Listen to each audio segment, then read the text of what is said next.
और प्रदेश की तमाम खबरों के साथ हम आपके समक्ष आ चुके हैं। कई लेटेस्ट अपडेट्स आज इस बुलेटिन में हम आपके साथ साझा करने वाले हैं। विशेष तौर से डीए कर्मचारियों को कब दिया जाएगा, इस पर मुख्यमंत्री सुक्खू की ओर से आज बड़ा ऐलान किया गया है। 5 डे वीक की मांग भी क्योंकि यहाँ सचिवालय कर्मचारियों की ओर से की जा रही थी, फिलहाल इस मांग पर भी एक आश्वासन यहाँ सीएम सुक्खू की ओर से दिया गया है। जानकारी आपको देंगे।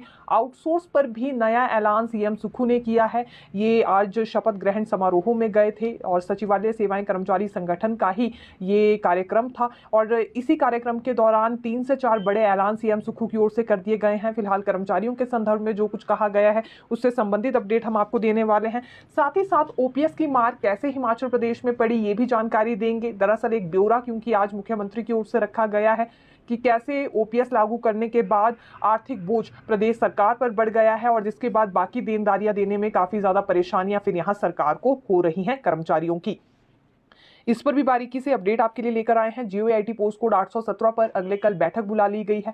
किसने बुलाई है, कितने बजे होगी और किस संदर्भ में होगी, ये अपडेट भी बिल्कुल हम आपको देंगे। और स्टोन क्रशर्स पर भी देखिए यहाँ एक बार फिर फैसला बदला गया है। पहले ये बात हुई थी कि 50 के करीब ये स्टोन क्रशर्स हैं जिन्हें ऑपरेट किया जा सकेगा, लेकिन इस फैसले को बदलना पड़ा है।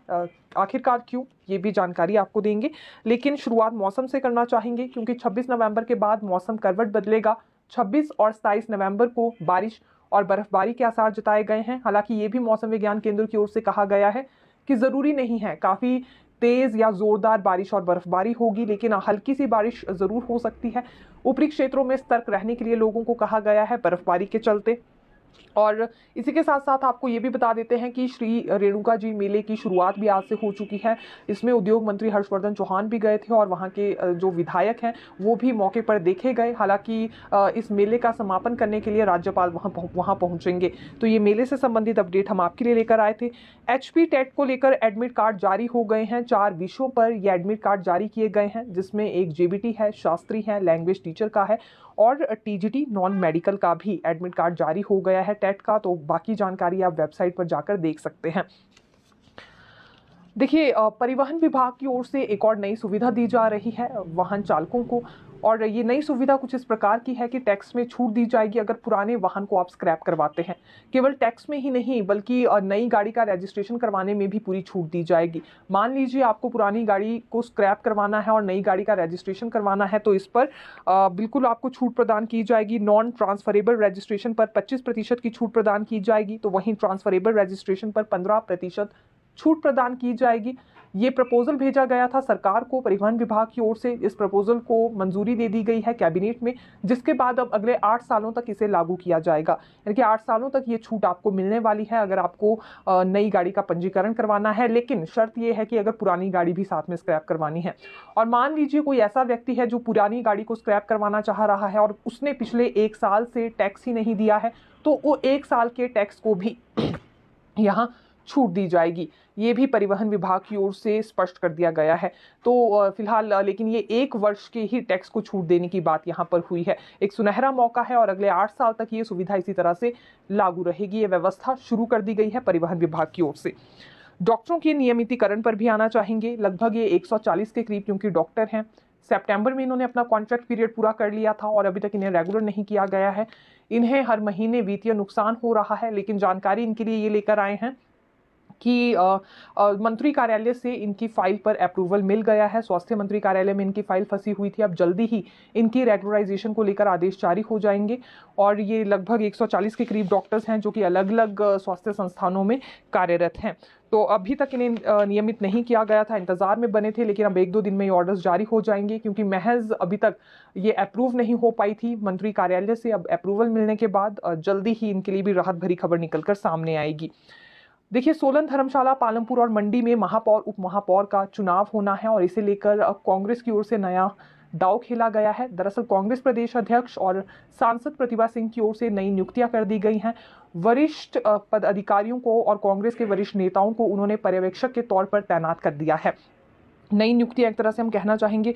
उद्योग मंत्री हर्षवर्धन चौहान और लोक निर्माण मंत्री विक्रमादित्य सिंह को सोलन का जिम्मा सौंपा गया है। पर्यटन विकास निगम के अध्यक्ष रघुवीर सिंह बाली को धर्मशाला का, मुख्य संसदीय सचिव किशोरी लाल को पालमपुर का और विधायक चंद्रशेखर सहित प्रदेश कांग्रेस कमेटी के उपाध्यक्ष पुष्पराज शर्मा को नगर निगम मंडी के लिए पर्यवेक्षक बनाया गया है। इस पर फिलहाल फैसला यहाँ सांसद प्रतिभा सिंह की ओर से हो चुका है। अब जल्दी ही अपना जिम्मा ये संभालेंगे और हर किसी में उत्सुकता बनी हुई है जो महापौर और उप महापौर के चुनाव होने हैं कि आखिरकार इन क्षेत्रों में किसे ये दायित्व सौंपा जाएगा, क्योंकि सोलन, धर्मशाला, पालमपुर और मंडी की ये बात है। देखिए, ये कैबिनेट में ही 4500 के करीब पदों पर भर्तियां होंगी, इस बात के लिए मंजूरी मिली थी, लेकिन करुणामूलक इसका काफ़ी विरोध जता रहे हैं जल शक्ति विभाग में, क्योंकि ये 4500 के करीब पद भरे जाएंगे। 2500 के करीब पद मल्टीटास्क वर्कर्स के भरे जाने हैं और 800 के करीब पद इसमें पैरा फिटर्स के भरे जाएंगे और पैरा पंप ऑपरेटर्स के 1200 पद भरे जाएंगे। तो अब करुणामूलक आश्रितों की ओर से ये कहा जा रहा है कि वहां पर 350 पद जो पेंडिंग चल रहे हैं करुणामूलक आश्रितों के भरे जाने थे, उस पर कोई सोच विचार नहीं हो रहा है। नई भर्तियां जल शक्ति विभाग में निकाल दी गई हैं, जबकि ये जो करुणामूलक आश्रित हैं और जल शक्ति विभाग से संबंधित हैं, ये 7/3/2019 की पॉलिसी के तहत आते हैं और 2018 से पहले से लेकर अपनी बारी का इंतजार कर रहे हैं। लेकिन जो वायदा इनसे वर्तमान सरकार ने किया था कि वन टाइम सेटलमेंट के तहत इन सभी को एडजस्ट कर दिया जाएगा, वो वायदा वर्तमान सरकार भूल गई है। अब नई भर्तियां यहाँ पर निकाली जा रही हैं, पुरानी पेंडिंग केसेस को लेकर कोई भी समस्या का समाधान नहीं किया जा रहा है, जिस वजह से ये काफ़ी चिंतित है और इन्होंने नाराज़गी भी जताई है।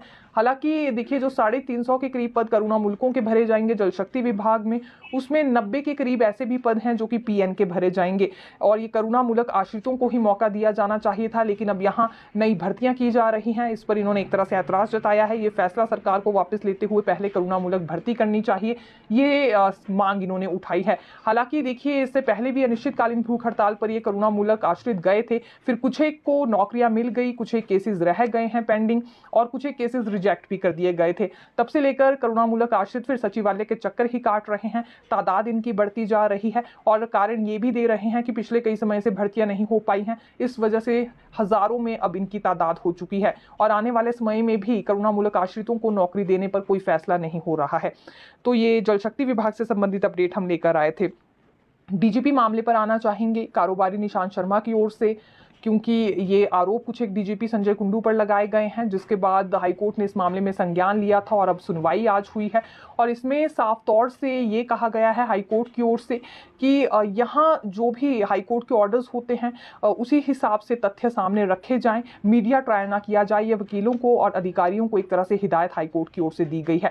दूसरी बड़ी बात ये कही गई है कि किसी सीनियर अधिकारी को ही इस पूरे मामले में जांच करनी चाहिए। इस पर एडवोकेट जनरल अनूप रतन की ओर से ये साफ किया गया है और भरोसा उन्होंने हाईकोर्ट को दिलाया है कि एएसपी को ही अब इस मामले की जांच का जिम्मा दिया जाएगा। तीसरी बड़ी बात रही है कांगड़ा पुलिस को लेकर, इन्होंने भी क्योंकि जांच रिपोर्ट आज सबमिट की, लेकिन रिपोर्ट सबमिट करने का फायदा इसलिए नहीं हुआ क्योंकि हाईकोर्ट ने असंतोष जताया है इस रिपोर्ट पर। उनका ये कहना था कि बारीकी से पूछताछ होनी चाहिए थी आरोपियों से। एफआईआर दर्ज होने के बावजूद भी अभी तक धमकी देने वाले लोगों की पहचान नहीं हो पाई है, ये पुलिस की नाकामयाबी है। सीरियसली इस मामले में काम किया जाए।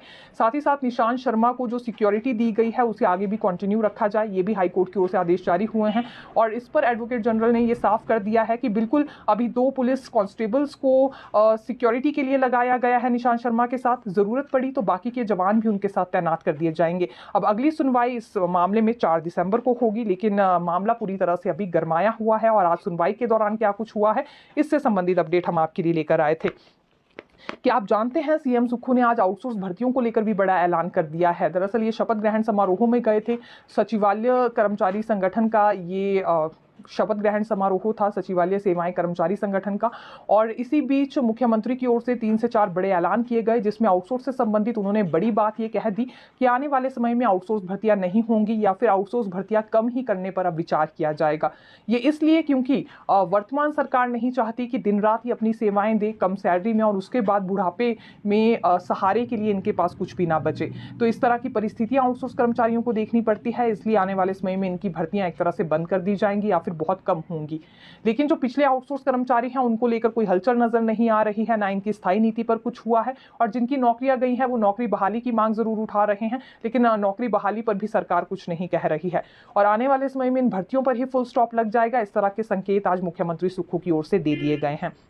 दूसरी बात, सीएम ने हिमाचल प्रदेश की आर्थिक स्थिति को लेकर कही है कि बहुत खराब चल रही है, इस वजह से कई तरह की परेशानियां आ रही हैं और बहुत